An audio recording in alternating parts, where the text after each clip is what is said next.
Hey guys, so I want to do a quick little side-by-side comparison video here, Nexus 6 and the Note Edge. And I had some complaints with the Nexus 6 that I still have, of course, and that is this thing where you can spin it around.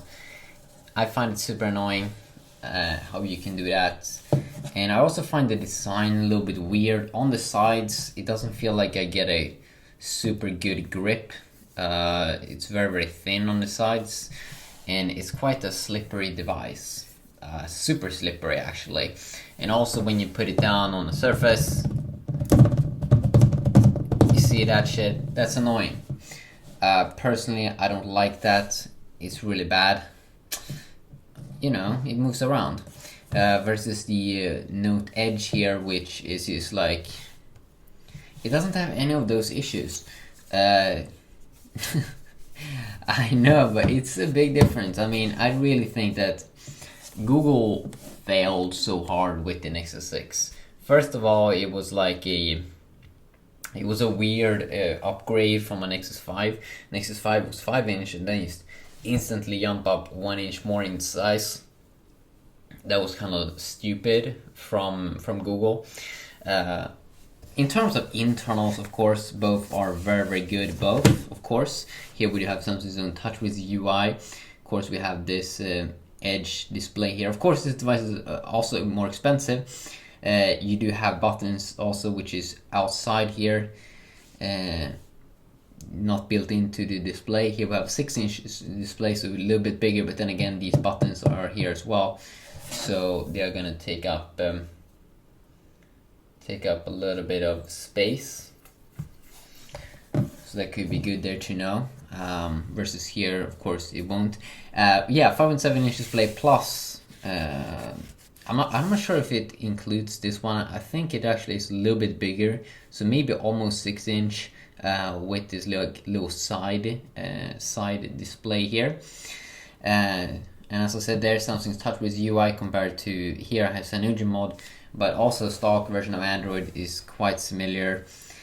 And I find it personally a little bit better with TouchWiz because you have more options, you know, you have more things you can customize, and that's definitely nice. Of course, the base UI, they're both like, you do have your app section, of course, and your normal apps and widgets, so that's not different there.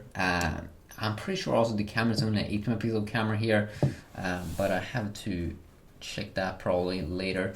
But at least we have 16 megapixel camera here, and I mean, I'm a big fan of this phone. Clearly, as you can hear in this video, everyone is biased in their own kind of ways, of course. So that is good there to know. But let's just go and fire up. Where do we even find the browser on this one?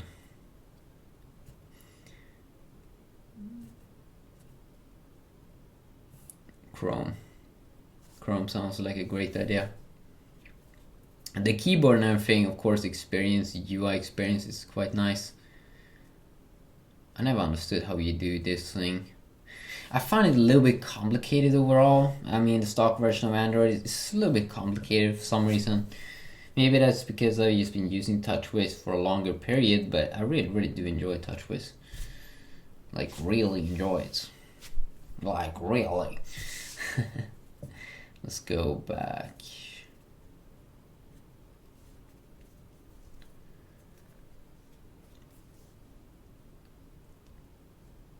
Wow, do we have Wi-Fi problems?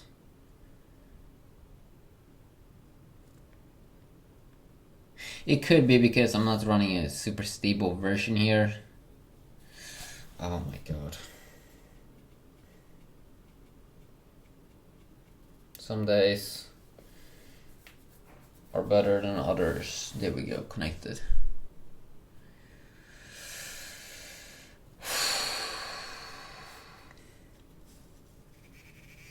Oh my god.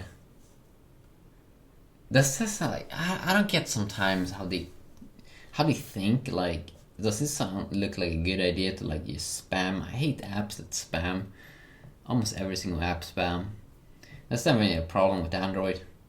I mean, they need to like put on some restrictions.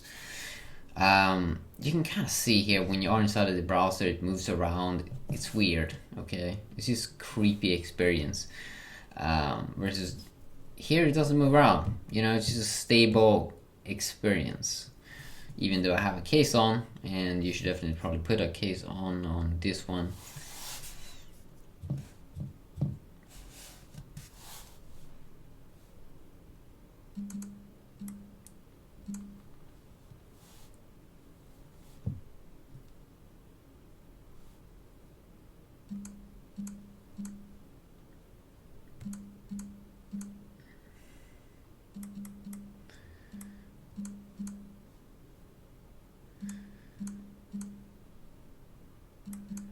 Wow, is this a joke? This is not my best video. Wow, what the fuck is that?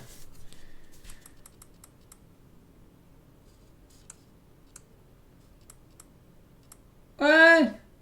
Why the fuck is it trying to put in some stupid shit? That's annoying. So, of course, we do have some more things here about these phones, which could be interesting, like a Quad HD display on both. Or actually here it has a little bit higher 1600 times 2560 because of this extra resolution display, 5.6 inch actually, okay. Versus the 6 inch display here, 440 times 2560, a little bit lower. You can't remove the battery on the Nexus 6, but 32 gigabytes of internal storage. Here you do have a micro SD card option. Both have the same GPU and like processor, so they should perform similar in gaming. 60 megapixel camera here versus only a 30 megapixel camera here, and also if better front-facing camera, 3.7 megapixel versus only 2 megapixels. So I mean, there's a lot of things that speaks for the Note Edge. I mean, look at this. I can't even move it around. And some people say that you don't usually have the phone on the table. I call that bullshit, because like when you're at McDonald's and you want to read something, you don't want a phone that moves around. That's kind of weird. 3000 milliamp battery versus 3220. Here actually the pretty interesting there how actually the Nexus 6 has actually a little bit higher, so that's definitely interesting there to know. But you also do get, of course, the S Pen here, which is like making this phone such a better experience.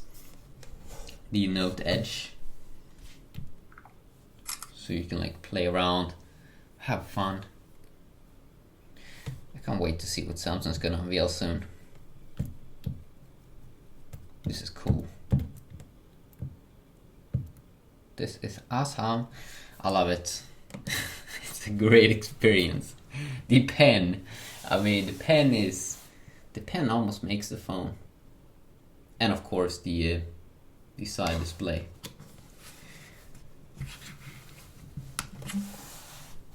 I think that Google needs to fix so many things. There's nothing that is like impressive, I think, about this phone.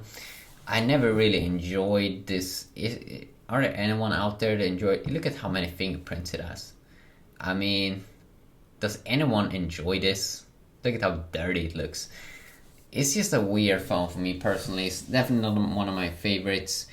The slippery feeling and all of those weird things. I'm not sure how they were thinking when they designed the phone. But you know, it's a fair phone. Clearly the Note Edge here is the winner, and that's just the end of the story.